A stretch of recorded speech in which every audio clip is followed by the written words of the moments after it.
Chiao, the crowd cheering behind me. This is that historic moment that Richard Branson and his team at Virgin Galactic have been waiting for nearly 2 decades, and we have released, Brian, we have released the rocket engine. It's such an exciting moment. Billionaire Richard Branson knows how to put on a show. The founder of Virgin Galactic, making history over the New Mexico desert, ushering in space tourism, at least for a chosen few. Well, for a flight that only lasted about an hour, the entrepreneur and adventurer brought back some inspiration for those who want to explore the universe. Richard Branson also made a plea to protect the fragile planet we all inhabit. The rocket engine has ignited. This is the moment that Branson and his team have been waiting for. I was once a kid with a dream, looking up to the stars. And now I'm an adult in a spaceship looking back to our beautiful Earth. To the next generation of dreamers, if we can do this, just imagine what you can do. Yay! As you go into space, it just, the views are breathtaking. I mean, there's no question we are so lucky to have this planet that we all live on. We've got to all be doing everything we can to help this incredible planet we live on.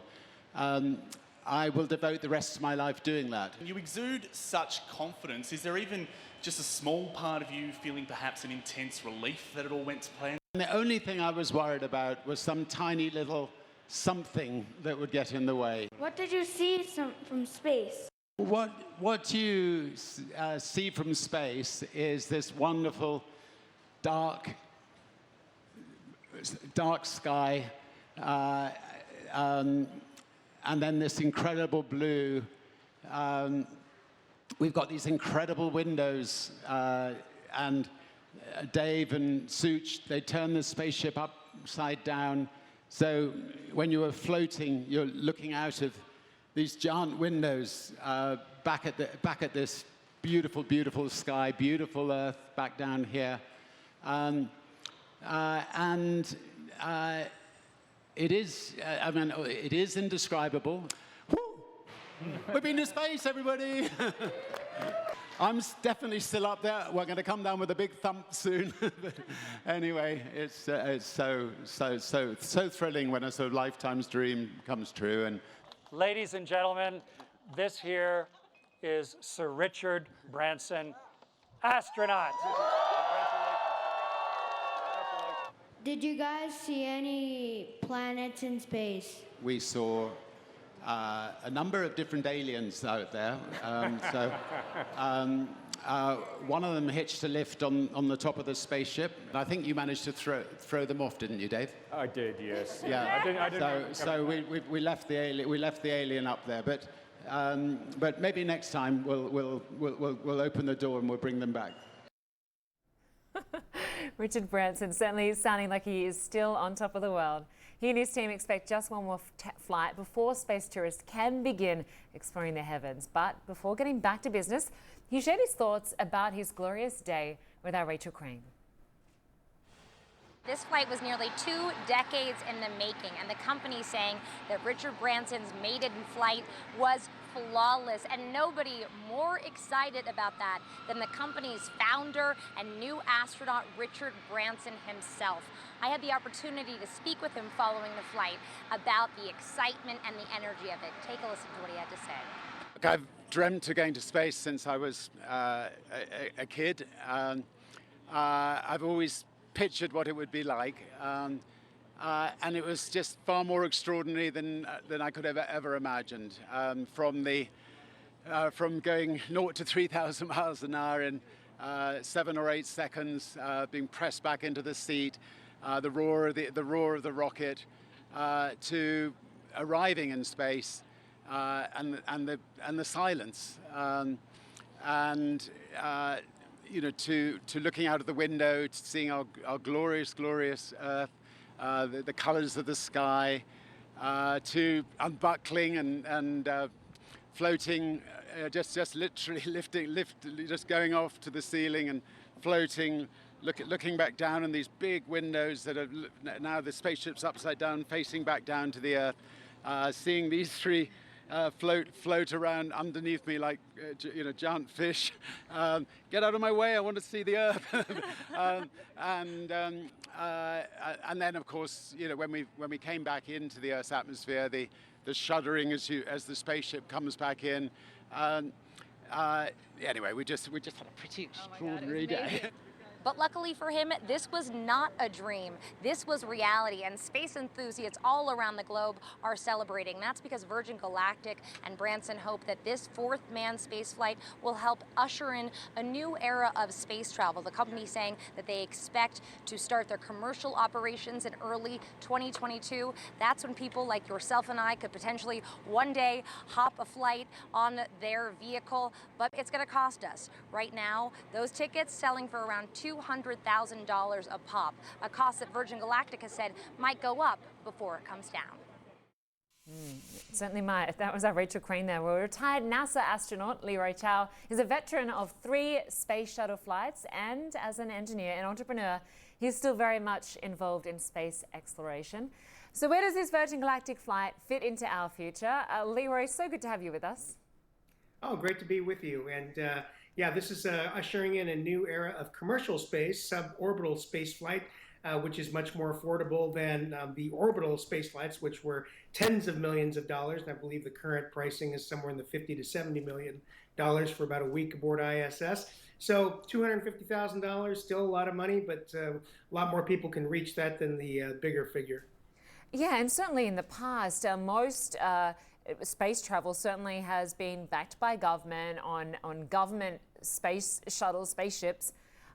This certainly is a new era for space travel, but at this point in time, it comes with a hefty price tag. I mean, compared to what you're talking about when you went, it might seem a small amount, but for anyone actually dreaming of doing what Richard Branson did, still a long way off right now.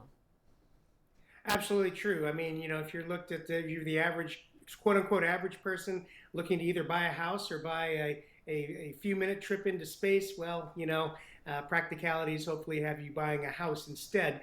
But yeah, nonetheless, the price has fallen quite a bit. But you know what? It's not going to go down much more without a pretty major breakthrough somehow in propulsion. If we're able to somehow build rocket engines that are very reliable or very inexpensive, that's when you could see ticket prices fall quite a bit. But until that happens, rocket engines are expensive. Even the smaller ones that get us to suborbit, not to orbital space, but to suborbital space, a lot easier thing to do, but they're still expensive.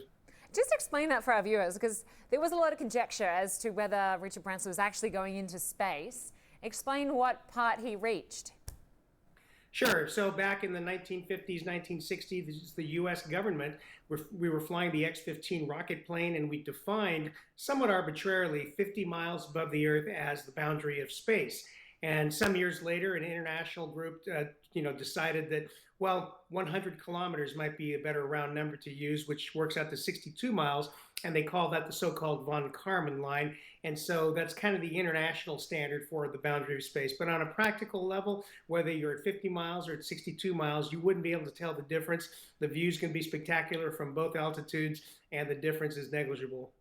Yeah, I mean, the shots we were getting from Richard Branson's Virgin Galactic team are very impressive. Certainly a lot of cash for such a short amount of time in that space. I'm fascinated by these suborbital flights that the Virgin Galactic team hope to do in the future, which is potentially to get people from, say, New York to Sydney in about 2 hours. Well, that's right. So there is the possibility of some kind of a point-to-point travel that would be, maybe touching space or very high up in the atmosphere. Elon Musk has talked about doing that with his coming Starship, the new vehicle he's going to make, the Starship, with his Falcon Super Heavy booster, doing point-to-point transfers around the world. That system is being designed to be fully reusable, and so he was saying that the economics are such that he believes he could do some kind of point-to-point travel with that ship, which eventually will take around 100 people at a time. Certainly, I wonder, with the success of this mission, whether we will see more investment that will potentially speed up more competition for space travel. We, of course, have Jeff Bezos' team launching days from now. I think it's 20th or thereabouts of this month. What's the difference between Richard Branson's flight and Jeff Bezos's mission? Sure, and Jeff Bezos will launch, plans to launch on July 20th. That's no arbitrary date, of course. That's the 52nd anniversary of the Apollo 11 moon landing, which I think inspired both men and myself to want to go to space. And so his vehicle is more of a capsule spacecraft, whereas the Virgin Galactic spacecraft is flying, a winged spacecraft. And so Jeff Bezos's spacecraft, the New Shepard, will launch under a traditional rocket booster. It'll go up, touch space, separate from the booster, and then come back down through the atmosphere and deploy a parachute and parachute back down to Earth. In the case of Virgin Galactic, as you saw, it flies up to around 60,000 feet, slung under the wing of a carrier aircraft, which takes the place of the first stage of a rocket. It then detaches, lights its rocket engine, flies to the edge of space, and then comes back down and lands like an airplane on a conventional runway. Right. And what are the risks when you compare both types of operation? Well, there's always risk, even getting into anything that's going to get you to space. There's going to be some risk because you've got rocket engines, you've got fuel. Now, getting to suborbital space, you only have to get up to around 3,000 miles an hour, somewhere around Mach 3. And so that's a far cry from getting up into orbital space where you're going around Mach 25, so about 17,500 miles an hour. And so, the risk is lower for suborbital space to some degree, but you're still getting up pretty high, and you still have to come back and your vehicle has to take the re-entry heat and come down and make a soft landing. Well, we will be watching this closely again July 20th. Leroy Chiao, good to get perspective from you on this historic mission. Thanks so much. My pleasure. Well, I'm Lynda Kinkade. That was Connect the World from the unexplored galaxies and beyond. Coming up is One World with Eleni Jokos.